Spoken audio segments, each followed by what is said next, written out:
नमस्कार। आज तारीख है 20 मई दिन मंगलवार। देश दुनिया की खबरों के लिए आप सुन रहे हैं द लेंस का न्यूज पॉडकास्ट राउंड अप। मेरा नाम है अरुण पांडे। वक्फ संशोधन अधिनियम की वैधता को चुनौती देने वाली याचिकाओं पर आज सुप्रीम कोर्ट में सुनवाई शुरू हुई। मुख्य न्यायाधीश BR गवई की पीठ ने इस कानून को संविधान के खिलाफ बताने वाली याचिकाओं पर विचार किया, जिसमें असदुद्दीन ओवैसी, जमीयत उलेमाए हिंद जैसे याचिकाकर्ताओं ने इसे धार्मिक स्वतंत्रता का उल्लंघन बताया है। कोर्ट ने वक्फ संपत्तियों की गैर अधिसूचना और बोर्ड की संरचना जैसे मुद्दों पर चर्चा की। भारत और पाकिस्तान के बीच बढ़े हालिया तनाव के कारण 7 मई से स्थगित बीटिंग रिट्रीट सेरेमनी को सीमा सुरक्षा बल ने आज फिर से बहाल करने का निर्णय लिया। 12 दिन पहले बीटिंग रिट्रीट सेरेमनी बंद कर दी गई थी। इस बीच भारत और पाकिस्तान के बीच 10 मई से जारी सीज फायर को लेकर पाकिस्तानी मीडिया ने बड़ा दावा किया है। इस दावे के अनुसार दोनों देशों की सीमाएं 30 मई तक शांतिकाल की स्थिति में लौटने को तैयार हैं और चरणबद्ध तरीके से पीछे हटने के लिए समन्वय बना रही हैं।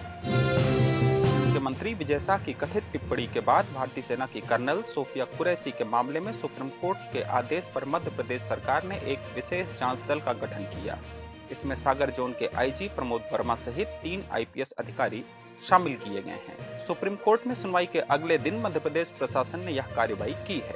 पिछली सुनवाई में सर्वोच्च न्यायालय ने विजय शाह द्वारा पेश किए गए माफीनामे को स्वीकार नहीं किया था। साथ ही सुप्रीम कोर्ट ने MP पुलिस को आदेश दिया था कि विजय शाह के मामले की जांच SIT से करवाई जाए।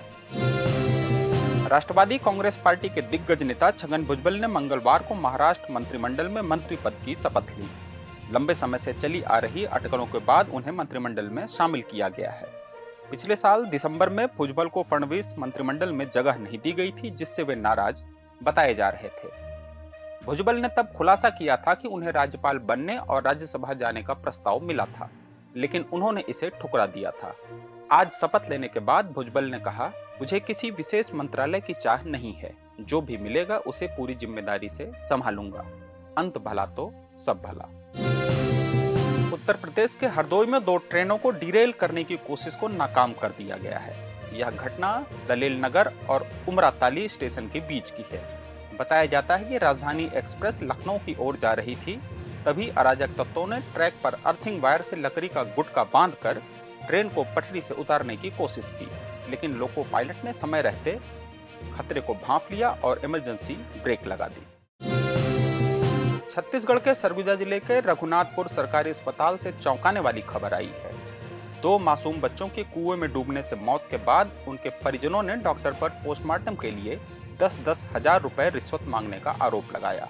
यह घटना बीते रविवार को सिलसिला गांव में हुई, जहां 5 वर्षीय सूरजगिरी और जुगनूगिरी की कुएं में गिरने से मौत हो गई थी। Surguja CMHO doctor PS Marco ने आरोपों की जांच के लिए टीम गठित करने की बात कही। उनका दावा है कि परिजनों ने पहले पोस्टमार्टम से इनकार किया था, लेकिन मुआवजे की जानकारी मिलने पर वे राजी हो गए। बताया जाता है कि इस मामले में ब्लॉक मेडिकल ऑफिसर को भी निलंबित कर दिया गया है। प्रख्यात खगोल शास्त्री प्रोफेसर जयंत विष्णु नार्लिकर अब हमारे बीच नहीं रहे। आज पुणे में उनके निवास पर 86 वर्ष की आयु में उनका निधन हो गया। प्रोफेसर नार्लिकर ने खगोल विज्ञान के क्षेत्र में वैश्विक स्तर पर उल्लेखनीय योगदान दिया और विज्ञान को आम लोगों तक पहुंचाने में खास भूमिका निभाई। उन्हें पद्म भूषण और पद्म विभूषण जैसे प्रतिष्ठित सम्मानों से नवाजा गया था। 1957 में बनारस हिंदू विश्वविद्यालय से विज्ञान में स्नातक की डिग्री लेने के बाद उन्होंने इंग्लैंड के कैम्ब्रिज विश्वविद्यालय में PhD पूरी की। उन्होंने हिंदी, अंग्रेजी और मराठी में विज्ञान को रोचक और सरल अंदाज में पेश करने वाली कई किताबें लिखी।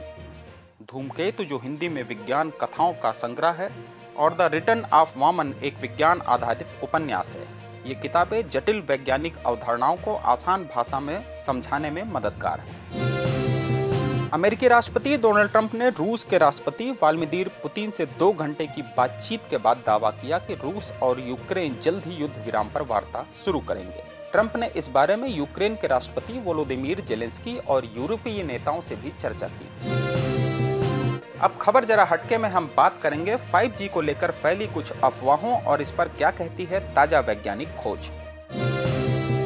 पिछले कुछ समय से सोशल मीडिया पर 5G टावरों से निकलने वाली तरंगों को लेकर तरह तरह की बातें हो रही थी। कोई कहता था कि ये तरंगे पक्षियों के लिए खतरनाक हैं, तो कोई इंसानों की सेहत को नुकसान को लेकर बात करता था। लेकिन अब वैज्ञानिक ने इस पर पक्का जवाब दे दिया है।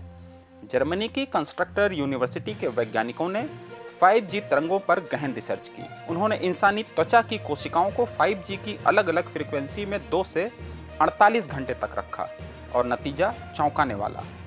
ना तो डीएनए में कोई नुकसान हुआ और ना ही जीन में कोई बदलाव आया। वैज्ञानिकों का कहना है कि अगर रेडियो तरंगे बहुत ताकतवर हों तो ऊतकों में गर्मी पैदा कर सकती हैं, लेकिन इस रिसर्च में तापमान को पूरी तरह नियंत्रित रखा गया और साबित हुआ कि सामान्य तापमान में 5G तरंगों से कोई खतरा नहीं है। यह रिसर्च साफ कहती है कि 5G तरंगे इंसानों के लिए पूरी तरह से सुरक्षित हैं। अगली बार जब कोई 5G को लेकर अफवाह फैलाए तो आप तथ्यों के साथ जवाब दीजिएगा। आज के लिए बस इतना ही। देश दुनिया की बाकी खबरों को विस्तार से पढ़ने के लिए हमारी वेबसाइट thelens.in पर भी विजिट करें। शुक्रिया।